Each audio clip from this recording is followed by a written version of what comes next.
أجدادك عرب. اذهب يا أخي المستعرب، خذ ملابسك، قشك، واذهب إلى أجدادك. كرد على اللي قال أن أجداده عرب يا مستعرب، هذا معناه أنك لا تعترف بعروبته ولا تعترف بها بدون أي دليل، وتقول ليه إلا كتعتبر نفسك عربي سير لبلاد أجدادك. ملي تكون مآمن بشي فكرة لازم تعطي المثل بتطبيقها على نفسك أولا. الأفروسنتريك كيعتبروك إنسان أبيض محتل لبلاد الإنسان الأسود، وكيقولوا ليك رجع للمكان اللي جيتي منه، لبي ليهم الطلب ديالهم أولا. إلا كان مفروض على أي واحد كينحدر من ناس مهاجرين يرجع لبلاد أجداده، لازم كل البشر يرجعوا للمكان اللي ظهرت فيه أول جماعة بشرية. وكانت غلطة تاريخ أجدادي الأمازيغ في التاريخ العظيم، كانت غلطتنا أن الشعب مسالم، شعب ندافع لا نهاجم.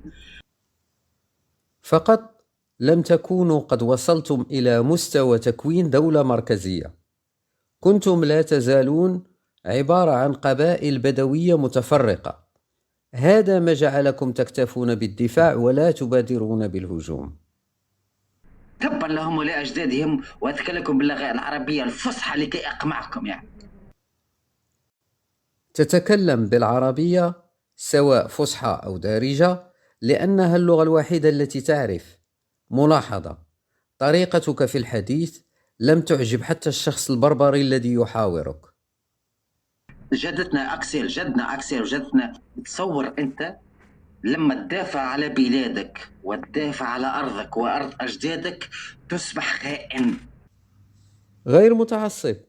وماذا عن تبا لهم ولأجدادهم اللي قلت قبل شوية؟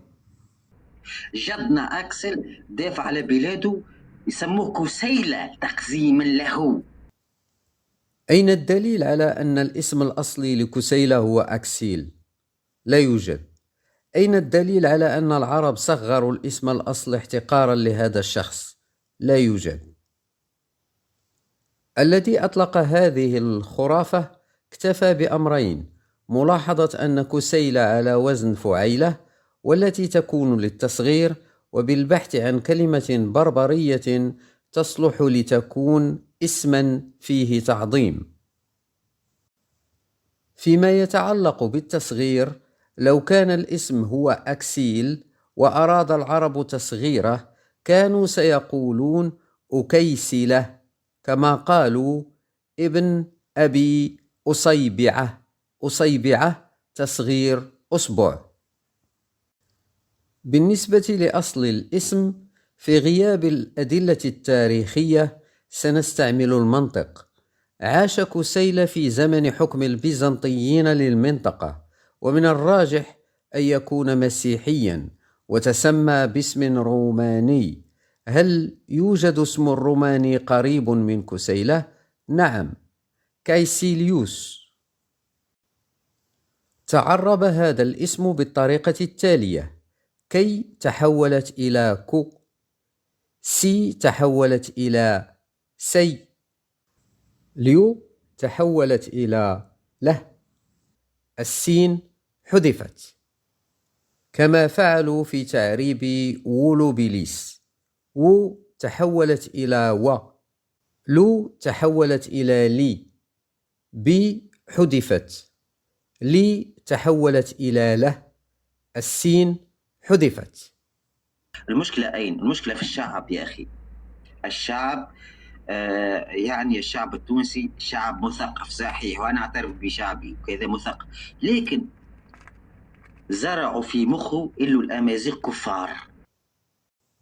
في كلامك تناقض.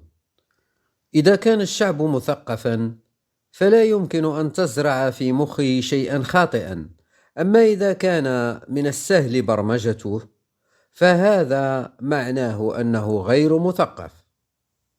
لما تقول أنت أمازيغي يسألك مباشرة أول سؤال: هل أنت مسلم؟ أو يعني شو مسلم ولا مش مسلم؟ لا يوجد دخان من غير نار. عندما تقول بأنك أمازيغي فسيسألونك: هل أنت مسلم أم غير مسلم؟ هذا سببه أن الكثير من نشطاء ما يسمى بالحركة الأمازيغية ملحدون. وفي نفس الوقت كنحاول ما امكن اننا نصيغ خطاب يتجاوز الصيغ ديال اننا نقولوا لمن لا يعتبر نفسه في المغرب مثلا امازيغيا نقولوا له ارجع او غادر. هذا الخطاب الذي تتحدث عنه لم أجده عند أي ناشط فيما يسمى بالحركة الأمازيغية، ولم أجده عند أي شخص من الأتباع. ثم مجموعه ديال النقاط كنحاول ما امكن اننا نصنعوا خطاب يكون تجميعي، يكون خطاب تجميعي، نعم، هذا تتبنونه، ولكن مع عدم الاعتراف بعروبة عرب المغرب. خطابنا نحن خطاب تجميعي حقيقي، لأننا لا ننكر بربرية بربر المغرب. عندما يقول الشخص بأنه بربري لا نقول له إنما أنت متبربر، سير دير التيست ديال الحمض النووي. اعتقد ان التجربه ديال تونس بحكم ان حتى الطرح الامازيغي في تونس جديد نسبيا بالمقارنه مع المغرب اللي بدا في 1967 وفي الجزائر اللي بدا هو واحد المده من السبعينات. في تونس جديد الطرح، وفي تونس فيه الفكر القومي العربي قوي جدا، وكاين احزاب يساريه عروبيه قويه جدا ومتعصبه جدا، وفي احزاب حتى احزاب سياسيه اخرى والتشكيله الثقافيه في تونس عروبيه وتنتمي الى الطرح العروبي القوي، مما كيخلي ان الصداميه ديالهم في التعاطي مع الطرح الامازيغي كتخلي هذا ردة الفعل تكون بهذا الشكل هذا. علاش ظهرت الحركة في الستينيات؟ علاش ماشي قبل؟ واش من قبل كان وضع البربر أفضل؟ واش كانت لغتهم دستورية وتدرس وتكتب بخط فيناغ، وكان البربر يتسمون بأسماء بربرية إلى آخره؟ ظهرت الحركة في الستينيات لأن الجزائر استقلت عن فرنسا في الستينيات، واختار حكامها التيار العروبي، ذلك التيار الذي يسعى إلى تحرير وتوحيد البلدان العربية. فأنشأت فرنسا الحركة المسماة بالأمازيغية لإبعاد الجزائر عن العروبة مخافة فقدانها. أخي إبراهيم، شوف الكلام متاعي أنا مانيش صدقني، أني لست متعصبا، وعندك الحق في الكلام اللي قلته، كلام أكاديمي وكلام يعني لست متعصب، وكل الحب والاحترام لإخواتنا العرب. غير متعصب؟ وماذا عن تبا لهم ولأجدادهم اللي قلت قبل شوية؟ يعني عندي صحابي من الريف، يعني كبرت في سويسرا وعندي صحابي من روتردام كذا ولا الريف كل شيء يتكلموا امازيغيه ما نفهموش. قلبي يوجعني، يعني قلبي يوجعني، هم اخواتي واحنا امازيغ، قلبي يوجعني كي يتكلموا مع بعضهم باللهجه الامازيغيه، وانا كالحمار في وسطهم ما نفهمهمش، ولا ما تكلموش بالواحد، تكلموا بالدارجه المغربي. ماشي انت أول بربري مصدع الدنيا بمواضيع متعلقة بالهوية البربرية بلا ما يكون كيتكلم باللغة البربرية. كون كانت هاد الهوية البربرية فعلا مهمة بالنسبة لكم، كون أول حاجة درتو هي تعلم اللغة البربرية. التوازك يقولوا نحن امازيغ لسنا عرب، يجوا نقراوا التاريخ كذا كذا، مع تحياتنا راهو ثم مسلمين امازيغ، ثم يهود، ثم كذا، حاجه نحترموا بعضنا مش مشكله. راه يقول لك هاي امك امازيغي ويدافع على الامازيغيه، هاي يتكلم امازيغيه، ما نتكلمش امازيغيه للاسف، ما نجم. عندهم الحق، مصدع الدنيا على البربرية بلا ما تكون كتكلم بها. وعلاش للأسف؟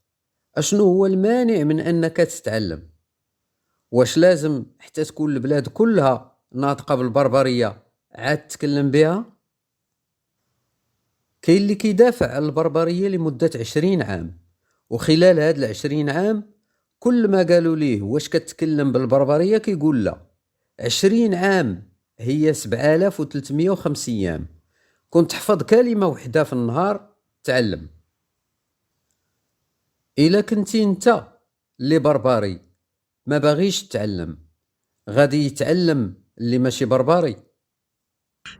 اكتشفت نفسي بتحليل دي ان اي اللي اني امازيغي. كنت جالس مع اصدقائي سويسريين في عيد ميلاد اصدقائي. جاو اصدقاء، انت منين انت منين تعرف على بعض؟ قلت لهم انا عربي، خاش من الفوق ماشي في بالي راسي عربي كذا. قال لي منين من العرب انت؟ قلت له راني من تونس. ضحك، شبيك تضحك؟ قلت قال لي راهو تونسي شمال افريقيا، هذه راهي امازيغ بربر امازيغ. اعتبار من اعطاني كف منه وكف منه، تصور انت معناه الجنات في راسي، بقات لي في مخي. مشيت كيما غدوه عملت تحليل دي ان اي، طلبت التحليل وجاني للدار وبعثته وخذيت الواحد وكل شيء كذا، وطلعت من شمال افريقيا او شويه من الجزيره الايبيريه، ما ثماش لا عربي لا حتى شيء. هذا اللي كتقول انه عطاك كف راه شخص جاهل بحالك، ما عارف والو في التاريخ، وما عارفش بان شمال افريقيا عاشوا فيها بالاضافه للبربر الفينيقيين والرومان والويندال والبيزنطيين والعرب والمصريين والاتراك والفرنسيين والاسبان والايطاليين والبرتغاليين الخ. انت واللي عطاك الكف كتعتقدوا ان شمال افريقيا عبارة عن جزيرة معزولة خلق فيها البربر وسيجت بسياج يمنع اي شعب من الاقتراب منها. اما عن تيست الدي ان اي، اخذت الشركة مالك ولم ترد على سؤالك، قالت لك انت من شمال افريقيا، هل كنت تعتقد أنك من القطب الشمالي؟ أنت بعدم درايتك جعلت شمال إفريقي تعني بربري، وهذا غير صحيح.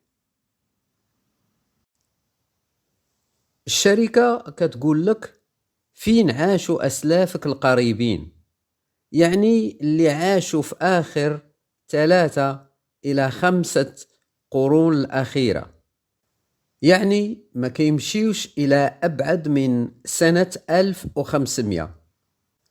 بنو هلال وبنو سليم وبنو معقل راهم موجودين في شمال إفريقيا منذ سنة 1050، يعني محسوبين من ضمن الشمال إفريقيين. بالنسبة للنسبة الإيبيرية، هذا سبب هجرة الأندلسيين لشمال إفريقيا، عدم وجود شرق أوسطيين، سبب عدم وجود هجرة عربية بعد سنة 1500. اللي كيلقى نسبة من الشرق الأوسط كيكونوا أجدادو جايين من الشرق الأوسط بعد 1500. بحثت في التاريخ، بعدين بديت نبحث في التاريخ، لقيت انه احنا امازيغ ولسنا عربا وكذا، ولقيت تاريخ جدي اكسيل وجدي اديه تاريخ عظيم مشرف يعني.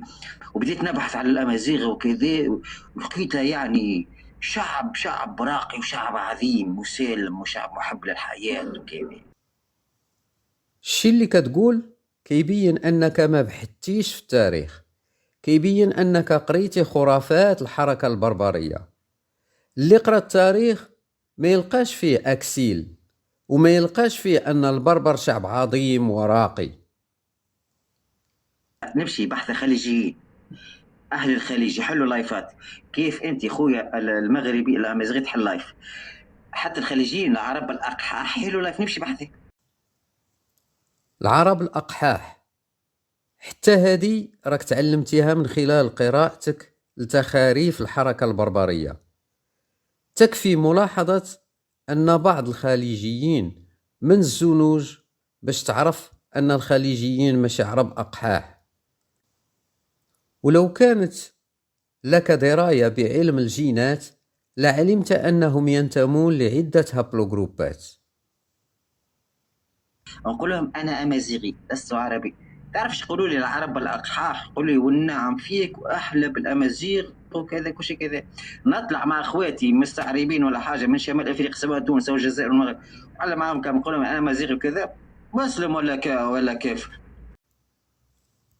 عرب المشرق لا يعرفون عنكم أي شيء، أما نحن فنعرفكم جيدا. أغلب نشطاء الحركة البربرية ملحدون، لهذا يسألونك: ثم ما مشكلتك؟ سألوك، أجب. اما زي اي هابط علينا مزيغ هذا يحب يعمل فتنه كده. كلامهم صحيح مرة أخرى. أناس يريدون التحدث في أمور تجمع الناس.